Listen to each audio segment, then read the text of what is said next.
del movimiento estudiantil, movimiento Aysén y qué sé yo.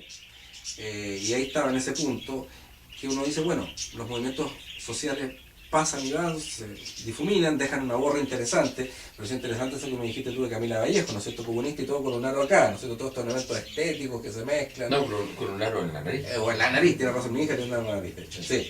En fin, todas estas cosas. Entonces, lo que yo te retrucaba, digamos, un poco o te planteaba más bien, para seguir viendo la conversación. Bueno, uno se lo plantea casi en términos de un análisis, uno dice, bueno, tiene que haber una transformación de la élite realmente existente, o tiene que haber una nueva élite para que ocurra esto, porque en la visión que tú examinabas, por ejemplo, Salazar u otros, de pronto te dicen, bueno, que esto viene desde abajo, ¿no? Esta especie de sociología de los movimientos viene desde abajo, así como, pero quienes filtran y quienes representan y quienes transforman finalmente es una élite que es capaz de canalizar y de representar de manera estable, ¿no es cierto?, los estados reales de una sociedad, con las dificultades de representación además que Chile tiene que tú señalaste. Entonces, ¿cómo le hacemos, digamos? ¿Cuál es tu visión en eso? Yo creo que lo primero es especificar, clarificar dos momentos distintos, aunque obviamente estén contaminados, pero analíticamente distintos. Uno es el momento de superación de la sociedad post-financiera, que significa básicamente giro en el modelo económico, que implica, entre otras cosas, la redefinición de un modelo productivo, ¿no? Y cambio constitucional. Y dado que es el modelo constitucional e institucional el que impide el cambio en el modelo económico-social de desigualdades, entonces el privilegio, yo lo diría, es el cambio institucional, constitucional, el tema de la nueva constitución. Eso a mí me parece que es el primer momento. Ahora hay un segundo momento, y como digo, que puede estar entrelazado, pero que hay que tener, que es donde tú defines, debates, conflictúas, organizas la marcha hacia un tipo de sociedad distinta. Tema que estuvo bastante bloqueado en la década del 80 y del 90 y del 2000 por la hegemonía ideológica de la idea que no había alternativa capitalista. Yo creo que la gran crisis financiera, tanto la del 2008 como la del año pasado, lo que hace es replantear eso. Cuando decimos crítica al capitalismo, decimos crítica al capitalismo financiero fundamentalmente hoy día y por lo tanto alternativa a eso. Entonces, me llamó la atención, me interesó mucho, ahora estuve en París también de leer el último libro de Rocard, por lo menos la entrevista a propósito de ese último libro que se llama El punto sobre la I, de señalar que precisamente había un componente anticapitalista que había que decirlo claro y francamente. O sea, hay que ponerse en la línea de superación del capitalismo. Que no hay un modelo establecido, bueno, tampoco estaba claro el modelo establecido con el cual se quería superar el capitalismo en otros países. Se cayó en malos modelos, si se quiere, pero nunca tú tienes relativamente, totalmente diseñado un modelo alternativo. Lo que tienes sí son ciertos principios básicos. Yo creo que el conjunto de la protesta mundial hoy día permite conformar lo que Wallerstein llama un pensamiento no utópico, sino utopista. Es decir, transformaciones que van en la línea de superación del capitalismo y que pueden realizarse.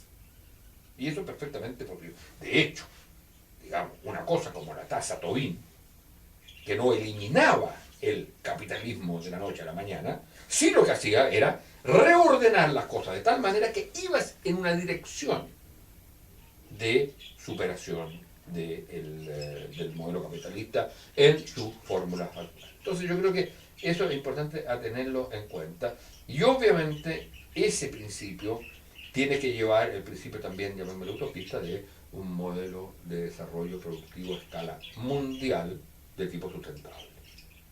Eso me parece que son dos momentos y que van a requerir probablemente sujetos o actores distintos. Ahora, para el caso particular chileno, la superación de la sociedad post-pinochetista supone un nuevo sujeto político. ¿Por qué? Porque el que teníamos, que era la Concertación, más el sector del Partido Comunista fuera de la Concertación, que sumados, era el total de la centro izquierda, no logró realizar eso.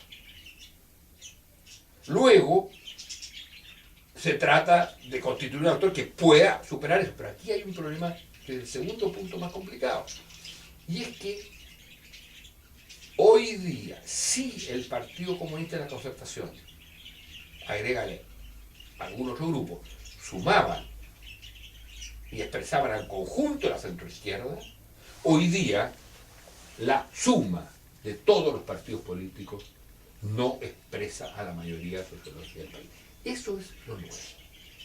Lo nuevo es que por primera vez en la historia de Chile, y esto recuerdo lo he dicho el año pasado, incluso hablo apuntado algo a propósito de los pingüinos, lo nuevo en la historia de Chile, moderna, digamos de los 30 para adelante, es que por primera vez no hay el actor político o el sujeto político no puede ser él o el conjunto de partidos, uno o el conjunto de partidos.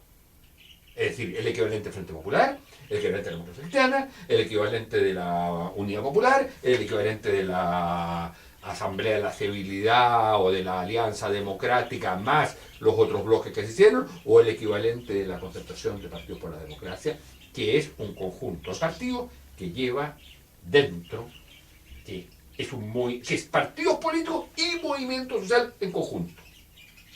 Hoy día, y yo creo que sobre todo en el momento de los pingüinos, sobre todo en el momento de los pingüinos, 2006. también el año pasado, 2006, y también el año pasado ratificado, lo que se anuncia es la ruptura de esa forma de relación entre partidos y actores sociales, digamos, o lo que quiere decir entonces que ese sujeto ya no se puede constituir de la misma manera. No podemos llamar a una convención de todos los partidos de izquierda y de todos los partidos de centro. Nosotros sabíamos que si se llamaba toda una convención de todos los partidos que estaban por la democracia o por la lucha contra la dictadura, estaba la sociedad. Exacto, está todo. Entonces, lo básico es que entendamos eso. Uno, que la Concertación como conjunto de partidos no expresa hoy día el conjunto de la izquierda, pero el conjunto de la izquierda y del centro de la izquierda tampoco expresa a la sociedad como la expresaba antes. Y por lo tanto hay, yo creo, una doble tarea.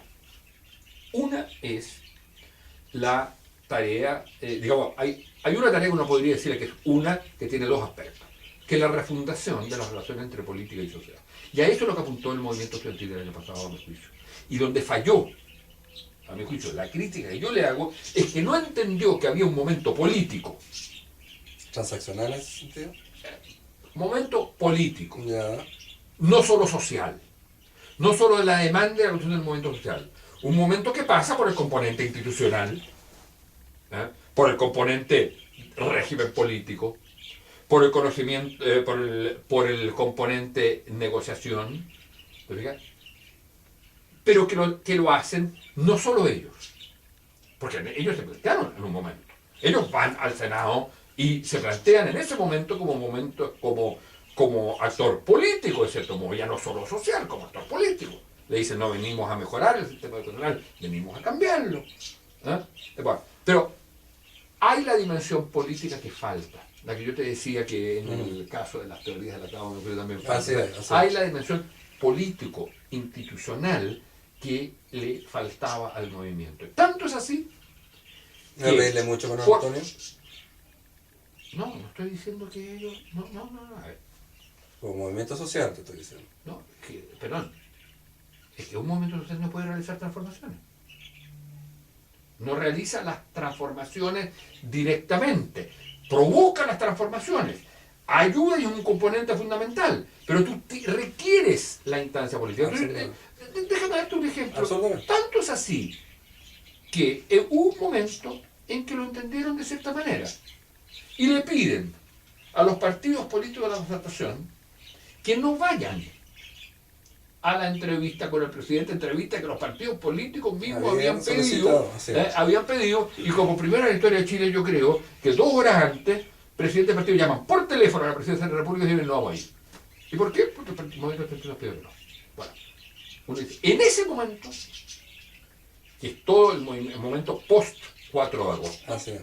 en ese momento estaban dadas las condiciones objetivas, no sé si las subjetivas, para un reencuentro entre lo político partidario y lo social, en el entendido que no era de nuevo Ibericación, no, eran 2, pero que dialogaban y se constituían como el actor que iban a todas las marchas juntos, a todas las presencias en televisión juntos, a todas las comisiones del Senado juntos. ¿Me entiendes? Se constituyen, pero son distintos. No bastaba con que fueran los partidos, no bastaba con que fuera un movimiento social. Y el gobierno entendió eso y dijo, aquí de lo que se trata es de volver al cauce político. Si hubiéramos estado en un régimen institucional, en un régimen semipresidencial, habría ocurrido una cosa muy interesante. ¿Por qué? Porque se habría producido la disolución de las cámaras y el llamado a elecciones. Pero en esas elecciones, ¿cuál habría sido el tema? El tema social. Este sistema no lo permite.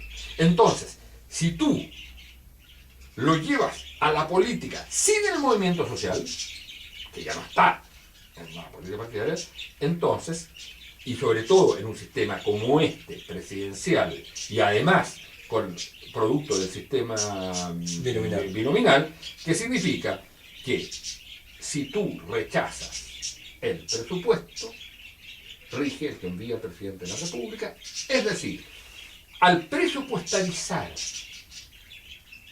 el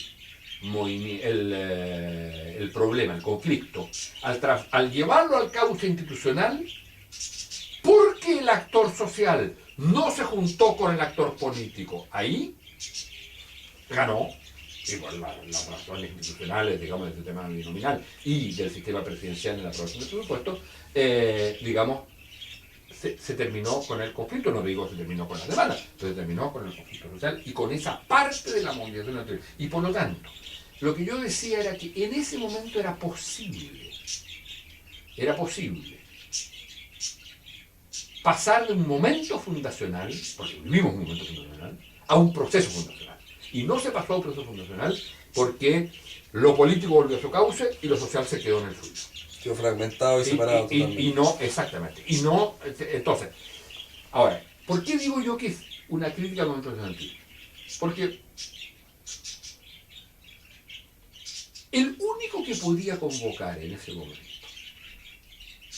a un nuevo sujeto, es decir, ahora vamos a las marchas y vamos al Parque O'Higgins, no para pedir solo la reforma constitucional, sino para pedir, por ejemplo, la nueva constitución.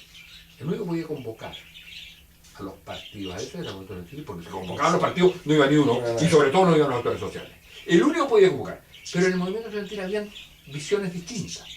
Había algunos que sí podrían haber estado en esta visión. Había otros que pensaban que, y es interesante, que Boric cuando es elegido, y a mi juicio es un gran dirigente, pero cuando es elegido dice nuestro enemigo son la clase política y las instituciones. Entonces habían algunos que decían nada con la clase política porque nos traicionó en el gobierno de Bachelet a los pingüinos. Y hay que recordar que si bien no los dirigentes, los estudiantes pingüinos son los mismos que están en la universidad, 4 años después. La misma generación. Es la misma generación, claro. Claro, es la generación que se movió. No los dirigentes, porque los dirigentes tienen otro ritmo. Entonces, y había otra posición, que es una posición mucho más radical, que es la idea de la revolución permanente. O sea, de lo que se trata, no es posible otra cosa que estar permanentemente en toma, en movilizaciones, etc. Entonces, estaban esas 3 visiones en el momento. Y por lo tanto, era muy difícil para aquella visión que fuera más política en el sentido clásico del término político, es decir, ahora constituimos una relación nueva entre partidos y movimientos, no tiene que escuchar nosotros, pero vamos en una misma cosa, pedimos lo mismo. Lo que ocurrió fue el equivalente de las elecciones de Gaulle, con la cual termina con el movimiento estudiantil, fue el presupuesto. Aquí fue el equivalente. Él llama a unas elecciones, los estudiantes no se interesan en eso, porque los estudiantes estaban en otra. Era un movimiento que perseguía otras cosas. En cambio el movimiento estudiantil perseguía el cambio concreto de esta sociedad y de la sociedad popinocetista. Quería cambiar el modelo constitucional y por eso pedía plebiscito. Quería cambiar el modelo educacional y por eso pedía fin de lucro, etc. Estaban todos los componentes utópicos del movimiento, había toda la movilización para ello, pero a mi juicio, y aquí hay quizás una cuestión que es bien complicado decirlo, pero hay una cierta tragedia en el movimiento estudiantil. Y es que siempre que un movimiento estudiantil gana, en cierto modo también pierde. Porque deja de ser el protagonista principal. No puede serlo. Como lo puede seguir siendo el movimiento obrero y cualquier otro movimiento social. Entre otras cosas porque sus líderes tienen un ciclo muy breve, muy corto, y porque la base social misma también cambia. Entonces, sí se llamaba a una gran convocatoria para un plebiscito, pero para un plebiscito, para una nueva constitución, para lo que se hiciera, y se negociaba con los partidos para ese llamado, el protagonismo del movimiento estudiantil se iba a perder. O sea, son los únicos que podían convocar, pero no podían dirigirlo. Y hasta entonces había estado dirigiendo. Así es. Podían codirigir incluso, si te digo, hasta podían codirigir, pero no podían dirigirlo solamente.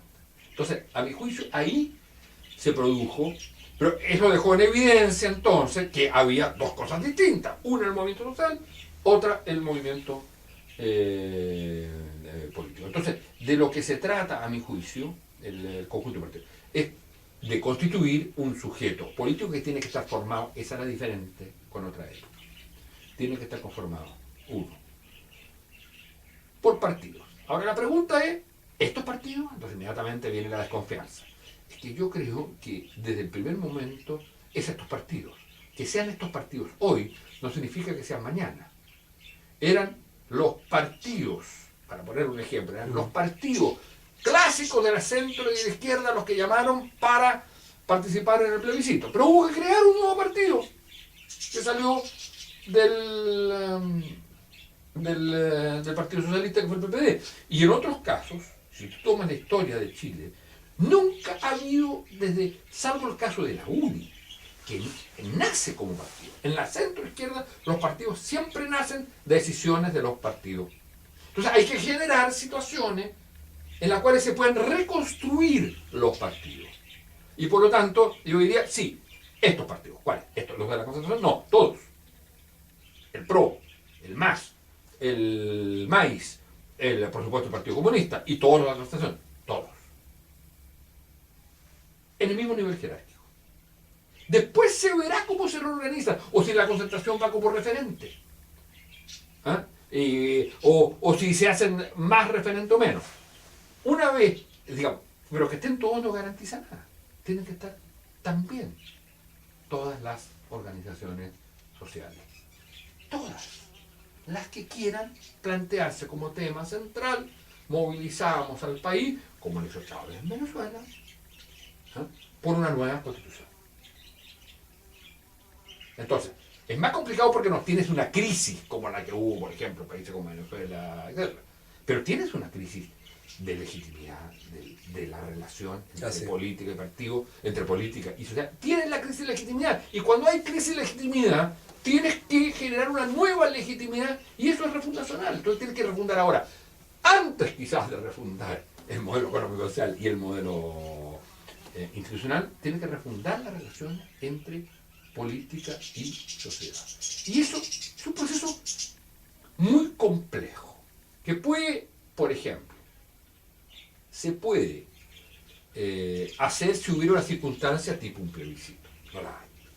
Entonces tienes que crearlo para generar las circunstancias. Puede ser transformar la elección presidencial en un gran plebiscito. Pero para eso tienes que haber hecho todo un trabajo de no más de 1 año y medio a esta altura, de 1 año y 8 meses, tienes que haber hecho todo un trabajo de hacer hablar a Fuentes con los dirigentes de Calama, pero a su vez con los dirigentes de todos y cada uno de los partidos políticos. Hacer hablar a los movimientos estudiantiles, con incluso los sectores más radicales, con todos los... Tienen que entender que o el actor se constituye con los conjuntos de ellos, o si no, esto queda, de nuevo va a venir el equivalente a un presupuesto, que va a ser una elección parlamentaria. ¿Por qué? Porque lo nuevo, en el caso chileno, es que siempre antes los tiempos políticos y los tiempos sociales coincidieron. Los tiempos sociales eran tiempos políticos, los tiempos políticos eran tiempos sociales. Hoy día, en cambio, los partidos políticos tienen sus propios tiempos, que no tienen nada que ver con lo que está pasando con la gente. Tienen que preparar candidatos. Fíjate, Boca, preocupado, después de haber dicho, el modelo político no va para más. Es que si no va para más, no va para más. No se podía seguir trabajando en él. Era falso que decía que... es falso que me diga que no daba para más. Daba mucho, daba para ganar varias candidaturas en primaria, en las elecciones, entonces daba para mucho. Ese era el problema, que como hay tiempos políticos y los políticos no se les puede pedir que no dejen de hacer política, que dejen de presentar candidatos. Lo importante es que si tú puedes meter en la lógica política, la lógica social, para volver a juntar los tiempos, y que por ejemplo, o las elecciones municipales, o las elecciones presidenciales y parlamentarias, por ejemplo, cosas como estas, que haya un acuerdo con los 4 millones que no sabemos qué son, con el mundo generacional o con el mundo social, que no se vote sino por aquellos candidatos que estén por una nueva constitución en el Parlamento. Por ejemplo, hacer esa cosa. Ahora, esas cuestiones, tú te das cuenta, supone que transversalidad. Es un juego político complejo. Es un juego, pero tiene que hacer. Y en ese sentido yo creo que tienen que surgir iniciativas que apunten a esto. Tienen que surgir iniciativas. ¿Cómo fueron las iniciativas que generaron la convergencia socialista? Cuando el Partido Socialista cada grupo socialista estaba preocupado de su propio problema. Y a su vez de sobrevivir porque estaba la dictadura encima. Y a su vez de ver si había alianzas con el mundo social porque se habían cortado. Bueno, era tan complejo. Era más complejo que ahora hacerlo. Entonces, y sin embargo se hizo. Y a la vez que tú hacías la convergencia, que tenías algunas ideas, que discutías eso, a la vez había que hacer alianzas con los otros partidos y convencer a ciertos sectores que estaban con miedo. Entonces, toda esa tarea. Y para eso entonces, hubo muchos seminarios. Muchos encuentros afuera y dentro de Chile, hoy día sería nada más que dentro de Chile, digamos, pero muchos encuentros fuera y dentro, muchos punta de tralca, muchas convenciones, muchas asambleas de la civilidad, grupos que se juntan que no necesariamente tienen contacto con los otros.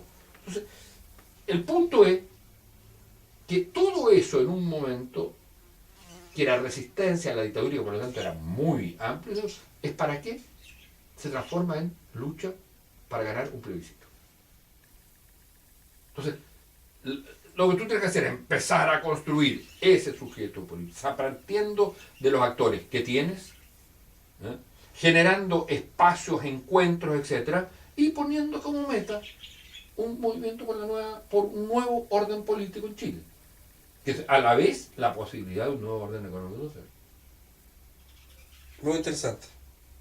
Muy interesante. Bueno, Juan Antonio, muchísimas gracias por tu tiempo y por la dedicación, además por el apoyo que le has prestado desde un inicio cuando te comenté el proyecto de esta revista electrónica política. Así que, muy bien, pues nos estaremos viendo.